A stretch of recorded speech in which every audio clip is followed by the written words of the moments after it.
So ಹೆಂಡತಿ ಗಂಡನ ಪಾಲಿಗೆ, ಆ ಮನೆ ಪಾಲಿಗೆ ರಾಕ್ಷಸಿ ಯಾವಾಗ ಆಗ್ತಾಳೆ ಅಥವಾ ಗುಣಗಳು ಹೆಂಗಿರುತ್ತೆ ಅಂತ ಇವತ್ತಿನ ವಿಡಿಯೋದಲ್ಲಿ ನೋಡ್ತಾ ಹೋಗೋಣ. ಅದಕ್ಕಿಂತ ಮುಂಚೆ ಫಸ್ಟ್ ಟೈಮ್ ನಮ್ಮ ಚಾನಲ್ ನೋಡ್ತಾ ಇದ್ದರೆ ಸಬ್ಸ್ಕ್ರೈಬ್ ಮಾಡಿ, ಸಪೋರ್ಟ್ ಮಾಡಿ. ಆ್ಯಂಡ್ ಕೌನ್ಸಿಲಿಂಗ್ ಬೇಕು, ನನ್ನ ಜೊತೆ ಮಾತಾಡಬೇಕಂದ್ರೆ ಸ್ಕ್ರೀನ್ ಮೇಲೆ ನಂಬರ್ ಹಾಕಿರ್ತೀನಿ, ಕಾಂಟ್ಯಾಕ್ಟ್ ಮಾಡಿ. ಫಸ್ಟ್ ಪಾಯಿಂಟ್ ಏನಂತ ಹೇಳಿದ್ರೆ, ಜನಗಳ ಮುಂದೆ ಮರ್ಯಾದೆ ತೆಗೆಯುವಂಥ ಕೆಲಸ ಯಾವತ್ತೂ ಹೆಣ್ಣು ಮಾಡಬಾರ್ದು. ಈಗ ತನ್ನ ಗಂಡ 4 ಜನರೊಟ್ಟಿಗಿದ್ದಾರೆ, ಏನೇ ತಪ್ಪು ಮಾಡಿರಲಿ ಅಥವಾ ಏನೇ ಹೇಳುವಂಥ ವಿಚಾರಗಳಿರಲಿ, 4 ಜನರ ಎದುರುಗಡೆ ಮರ್ಯಾದೆ ತೆಗೆದ್ರೆ ನೆಕ್ಸ್ಟ್ ಯಾವುದೇ ಕಾರಣಕ್ಕೂ ಮರ್ಯಾದೆ ಅಂತೂ ಜನ ಕೊಡಲ್ಲ. ಒಂದು. ಎರಡನೇದು, ಅವ್ರ ಮರ್ಯಾದೆ ಅಷ್ಟೇ ಅಲ್ಲ, ಮನೆತನದ ಮರ್ಯಾದೆ ಹೋಗುತ್ತೆ, ನಿಮ್ಮ ಮರ್ಯಾದೆನೂ ಹೋಗುತ್ತೆ.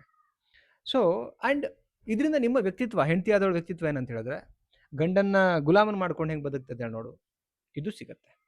ಸೊ ನಾನು ಹೇಳೋದು ಇಲ್ಲಿ, ಯಾರು ಗುಲಾಮ ಮಾಡ್ಕೊಳ್ಳೋದು ಅವಶ್ಯಕತೆ ಇಲ್ಲ. ಬಟ್ ಹೇಳುವಂಥ ರೀತಿ, ಎಲ್ಲಿ ಹೇಳಬೇಕು ಅನ್ನೋ ಒಂದು ಪದ್ಧತಿ, ಇವೆರಡನ್ನೂ ಸರಿಯಾಗಿ ಕಲ್ತ್ಕೋಬೇಕು. ಆ್ಯಕ್ಚುಲಿ ಹೆಣ್ಣಾದಂಥವಳು. ಯಾಕೆ ಇದನ್ನು ಹೇಳ್ತಿದ್ದೀನಿ ಅಂತ ಹೇಳಿದ್ರೆ, ಗಂಡನಿಗೆ ಹೊರಗಡೆ ಇದ್ದಾಗ ಒಂದು ಮರ್ಯಾದೆ ಇರುತ್ತೆ, ಆ ಮರ್ಯಾದೆನ ಕಾಪಾಡ್ಕೊಂಡು ಹೋಗ್ಬೇಕಾಗಿರೋದು ಹೆಣ್ತನದ ಒಂದು ಕೆಲಸ ಆ್ಯಕ್ಚುಲಿ. ಓಕೆ, ಹೆಣ್ಣು ಗಂಡು ಮಕ್ಕಳನ್ನ ಹಂಗಂತೇಳಿ ಈ ವಿಡಿಯೋದಲ್ಲಿ ಎಸ್ಪೆಷಲ್ ಹೆಣ್ಣಿನ ಬಗ್ಗೆ ಮಾತಾಡ್ತಿದ್ದೀನಿ. ಗಂಡಿನ ಬಗ್ಗೆ ಮಾತಾಡುವಾಗ ನೆಕ್ಸ್ಟ್ ವಿಡಿಯೋದಲ್ಲಿ ಹೇಳ್ತೀನಿ. ಓಕೆ, ಎರಡೂ ಮಿಕ್ಸ್ ಮಾಡಿ ಮಾತಾಡಲ್ಲ. ಸೊ ಹಾಗಾಗಿ ಹೇಳ್ತಿದ್ದೀನಿ, ಯಾವಾಗಲೂ ಜನಗಳ ಮುಂದೆ ಮರ್ಯಾದೆ ತೆಗಿಯೋಕೆ ಅವಳು ಆವಾಗ ರಾಕ್ಷಸಿ ಆಗಿಬಿಡ್ತಾಳೆ.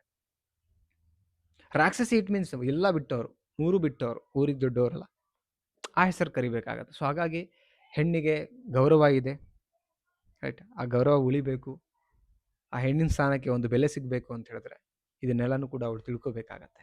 ಆ್ಯಂಡ್ ನೆಕ್ಸ್ಟ್ ಪಾಯಿಂಟ್ ಅಂದರೆ, ಗಂಡ ಮತ್ತು ಮಕ್ಕಳ ಬಗ್ಗೆ ಕಾಳಜಿ ಇಲ್ಲಿರುವಾಗ ನಾನು ಎಷ್ಟೋ ನೋಡಿದ್ದೀನಿ ಕೆಲವೊಂದು ವಿಚಾರಗಳಲ್ಲಿ, ಕೆಲವು ವ್ಯಕ್ತಿಗಳಲ್ಲಿ, ಸೊ ಕೆಲವು ಕೌನ್ಸಿಲಿಂಗ್ಗಳಲ್ಲಿ ಗಂಡ ಮತ್ತು ಮಕ್ಕಳ ಬಗ್ಗೆ ಕಾಳಜಿನೇ ಇಲ್ಲದೆ ಇರೋದು. ಮಕ್ಕಳಿಗೆ ಎಷ್ಟು ಕಾಳಜಿ ಮಾಡ್ತೀರಿ, ಗಂಡನಿಗೂ ಅಷ್ಟೇ ಕಾಳಜಿ ಮಾಡಿ, ಅದು ನಿಮ್ಮ ಧರ್ಮ. ಮಕ್ಕಳಿಗೆ ನೋಡ್ಕೊಳ್ಳೋದು ಕರ್ತವ್ಯ, ಗಂಡ ನೋಡ್ಕೊಳ್ಳೋದು ಧರ್ಮ ನಿಮ್ಮದು. ಇಲ್ಲ ಅಂದರೆ ನಿಮ್ಮಲ್ಲಿ ರಾಕ್ಷಸತನ ಒಳಗಡೆ ಇದೆ ಅಂತ ಅರ್ಥ. ಮನುಷ್ಯತ್ವ ಹೊರಟು ಹೋಗಿದೆ, ರಾಕ್ಷಸತನ ನಿಮ್ಮ ತುಂಬಿಕೊಂಡಿದೆ. ಹಾಗಾಗಿ ಗಂಡನ ಬಗ್ಗೆ ಆಗಲಿ ಮಕ್ಕಳ ಬಗ್ಗೆ ಆಗಲಿ ಕಾಳಜಿ ಇಲ್ಲ ಅಂತ ಆಗ್ಬಿಡುತ್ತೆ.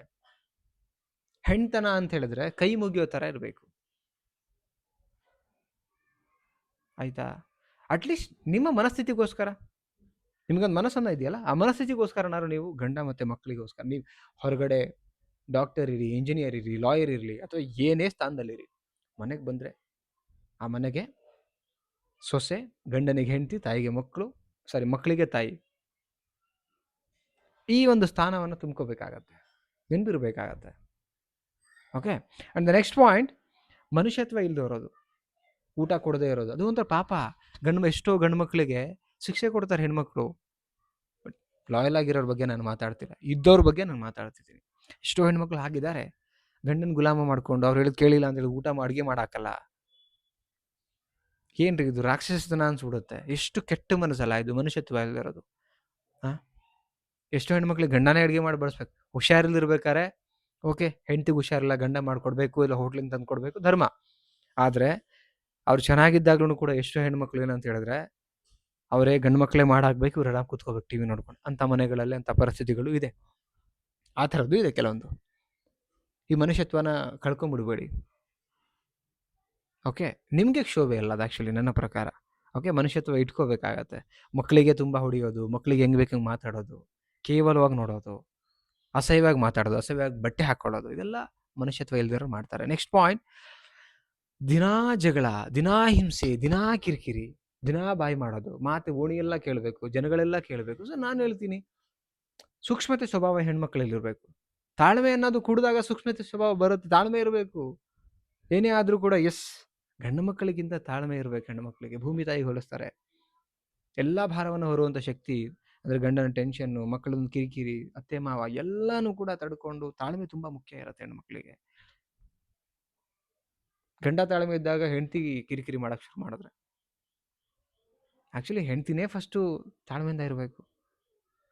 ಹಾಗಂದ್ರೆ ಗಂಡ ಇಲ್ಲಿಗಲ್ ಮಾಡ್ಕೊಂಬಂದ್ರು ಸುಮ್ಮನೆ ಇರ್ಬೇಕಾ? ನಾನು ಅದನ್ನು ಹೇಳ್ತಿಲ್ಲ, ನ್ಯಾಚುರಲ್ ನಾರ್ಮಲ್ ಲೈಫಲ್ಲಿ ಹೇಳ್ತಾ ಇರೋದು. ಇದನ್ನು ತಪ್ಪು ತಿಳ್ಕೊತಾರೆ, ಇದನ್ನು ಕೂಡ.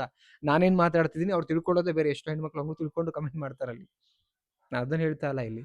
ನಾರ್ಮಲಿ ಲೈಫಲ್ಲಿ ಗಂಡ ಹೆಂಡ್ತಿ ಇರಬೇಕಾದ್ರೆ ಜಗಳ ಮಾಡದೇ ಇರೋ ಸಿಚುವೇಶನ್ ಜಗಳ ಮಾಡೋದು, ಕಿರಿಕಿರಿ ಮಾಡೋಕ್ಕೆ ಶುರು ಮಾಡೋದು, ಮಾತಿಗೆ ಮಾತು ಕೊಟ್ಟು ಜಗಳ ಮಾಡೋದು, ಆಯ್ತು ನೀನು ನೋಡ್ಕೋತೀನಿ ಅಂತ ಹೇಳೋದು, ಇದೆಲ್ಲ ಆಗಿನ ಕಾಲದಲ್ಲೂ ಹೆಣ್ಮಕ್ಳು ಬಾಳಿ ಬದುಕಿದ್ದಾರೆ.